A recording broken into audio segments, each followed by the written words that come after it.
Welcome to this pod. Today I want to talk about following your bliss. I truly believe our inner guidance system shows us through our emotions when we are on the right track in life and when we are not. When we feel good, we are on the right path, and when we feel bad, we're off track. If you were to start today to just do whatever you felt like, whatever makes you feel good, and keep doing that, on a moment-to-moment basis without hesitating, everything you ever wanted would inevitably come your way. This is how I believe life is made out to be. So what is stopping us? There are no real obstacles to stop us from doing what we enjoy. Ask yourself, what is something I can do that makes me feel good in this very moment? And well, you might say, I want to travel the world and it's just not possible at the moment. That is not the question you asked. The question was, what is something I can do that would make me feel good in this very moment? You should always be able to think of something that you can do that will make you feel good. Even just that, thinking of something that makes you feel good is doing something. There are no limitations on what you can do to make yourself feel good. The only limitations you have are the ones you give yourself. I will give you a few examples here just to get your mind spinning on things that you can do that doesn't even involve some other energy in form of another person you would have to engage or money that you would have to spend.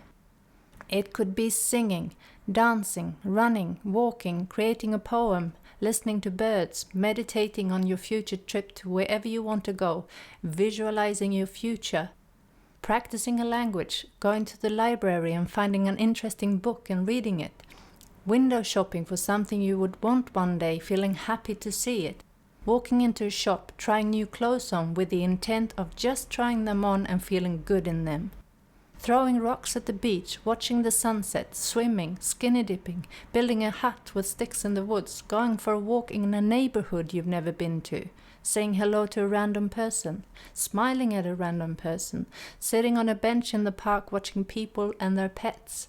If you have a computer and TV, watching a funny movie or stand-up show, cooking a special meal for yourself, booking a free-to-try gym session or yoga class, or something else you've never tried before. These are just ideas of what you could do if it was to make you feel good. You would know what tickles your fancy, so you should do those things, obviously. And by all means, if you want and can involve other people and you have money to spend, you can think of other things to do also. The thing to remember is that it's not about the people or the money or your circumstances at this moment. You always have the option to follow your bliss. I have talked about this before, that following your bliss, doing things that you enjoy, might actually mean that you will have to say no to other people and quote-unquote obligations. We often fill our lives in space and time with stuff and actions that we believe the outer world wants and demands of us. Whether it's the house we live in, the car or bike we drive, the type of work that we do, the people we hang out with on a regular basis, and the things we do with them.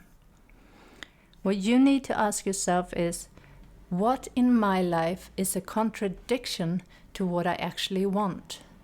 When you ask yourself these questions, there is no doubt your feelings will tell you exactly in what areas in your life you are on the wrong path. Life should be fun, and you should be ever evolving and enjoying it. The power you have let other people and belief systems have over you can no longer exist. You are a powerful creator in this world, and it's your world. You just have to realize it. You can take the first steps into the new creation of your world by following your bliss, whatever that bliss may be. So let's talk about what following your bliss on a day-to-day, moment-to-moment basis should look like. The things you enjoy doing should be done for as long as you enjoy them and as long as you don't feel bad after doing them. If you enjoy buying and eating donuts, do it. But if you feel terrible afterwards when you've eaten 7 donuts in a row, then it's not really following your bliss. If you do, however, eat 7 donuts and feel great afterwards and move on to do something else that you enjoy, then you are following your bliss. If you work out for 30 minutes, you most likely will feel good about yourself afterwards. So that is following your bliss. But if you work out and you become obsessive about getting in shape and you're comparing yourself to other people, then you most likely won't even feel good afterwards because you will never have done enough. That is not following your bliss. Do you see the difference there? Following your bliss is doing things that make you feel good and doing something else when that doesn't feel good anymore. It means you have to be attentive to your own feelings.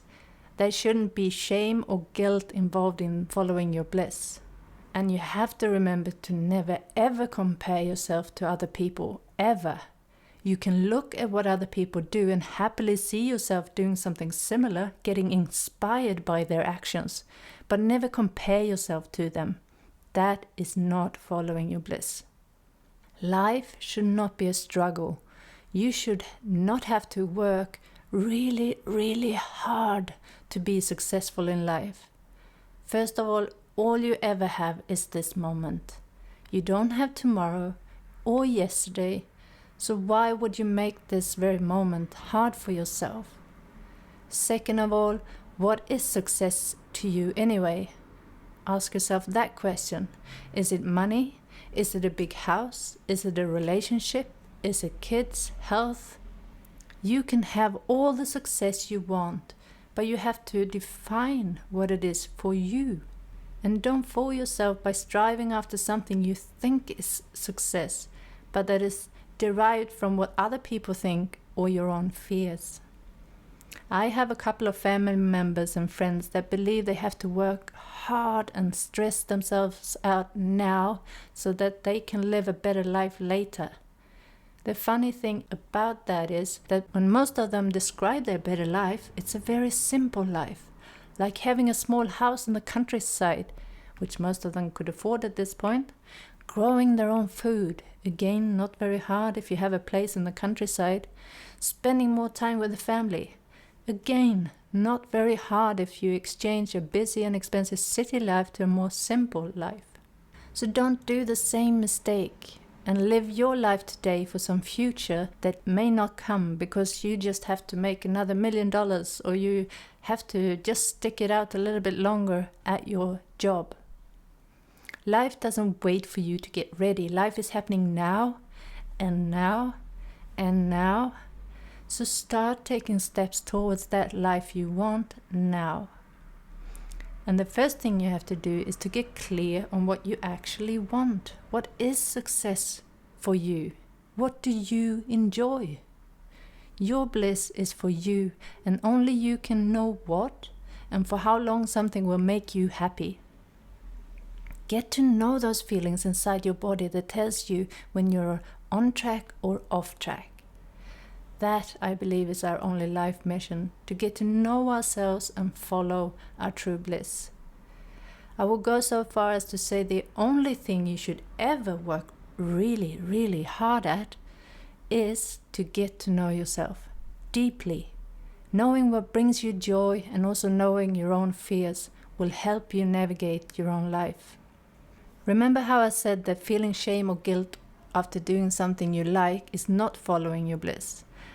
Understanding where that guilt and shame comes from can be crucial for you. Is it because you believe your peers won't agree with what you're doing? Or is it because you actually did something that you deep down don't feel so good about for yourself? Always refer to yourself. How do I feel about doing this? If the answer is, I do really enjoy it and I shouldn't care what anyone else thinks, that's a good thing. You are on the right track and you shouldn't feel guilty about it.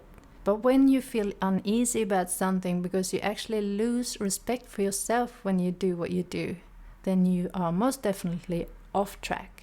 So getting to know yourself and where your emotions are coming from is key for living a life where you create by following your bliss. If I can give you a fun task to do after listening to this video, It is to sit down and write a long list of things you enjoy doing. Big and small things that you like getting busy with. It will be like a little go-to list when you don't know what you want to do next. After that, you can check out the video I'll be linking here now, which is called 3 Habits for Self-Love and Confidence, where I'll go through how a 10-minute meditation morning and night can help you in getting to know yourself better. But if you feel guilty now because you have spent too much time scrolling through social media, then you should put the phone down altogether and go and do something else that you enjoy. So, to sum this video up, you can create a magnificent life for yourself simply by following your bliss. Getting to know yourself well in order to do so in an easy and effortless way is crucial. That's all I had to say for now. Until next time, much love to you all, and remember to always love yourself first. By doing so, you give the rest of the world permission to love you too.